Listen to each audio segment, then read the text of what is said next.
சனம் பிடிச்சிட்டு இருக்குங்களா நம்ம போடுறது எல்லாமே? எத்தனை டைம்ல பிடிக்குது நம்ம போடுற ஊசி எல்லாமே? நீங்க போட்டது ஒரு ஊசியிலே பிடிச்சிருக்கு. ஒரு ஊசியில பிடிச்சிருக்கு. இப்ப இவங்க சொல்றாங்க இவங்க நம்ம போட்டது எல்லாமே ஒரு ஊசியில பிடிச்சிருக்கு அப்படிங்கிற மாதிரி இப்ப சொல்றாங்க. இது கண்ணுக்குட்டியா நல்லா இருக்கா, தரமா இருக்குங்களா? சனம் பிடிக்கலன்னு சொல்லி எதுவும் பிரச்சனை இருக்குங்களா? அந்த மாதிரி எதுவும் இல்ல. இப்ப சனம் பிடிக்கல அப்படிங்கிற மாதிரி பிரச்சனை எல்லாம் எதுவும் இல்ல அப்படிங்கிற மாதிரி சொல்றாங்க. கரெக்டா சனம் பிடிச்சிட்டு இருக்குங்கிறாங்க. இப்ப தண்ணி தீவனம் எல்லாமே நீங்க தான் வச்சுக்கிட்டீங்களா, உங்க வீட்டுக்காரங்க எல்லாம் சேர்ந்து வைப்பீங்களா மாட்டுக்கு? 2 பேரும் சேர்ந்து வச்சுக்கோங்க. இப்ப இவங்க ஃபேமிலியோட இந்த மாடு எல்லாமே பாத்துட்டு இருக்காங்க. கரெக்டா சனம் பிடிச்சி கண்ணு போட்டுட்டு இருக்கு, நல்லா இருக்கு. இதை யூடியூப்ல போட்டுக்கலாமா?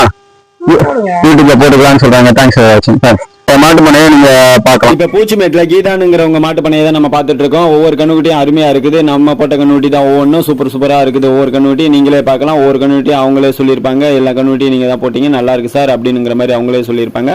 அது மட்டும் இல்லாம இந்த கண்ணுக்குட்டிகளுக்காண்டி நம்ம என்ன பண்றோம் அப்படின்னா, கரை மாடு வளர்ப்பு புத்தகத்துல இருந்து கிடேரி பராமரிப்பு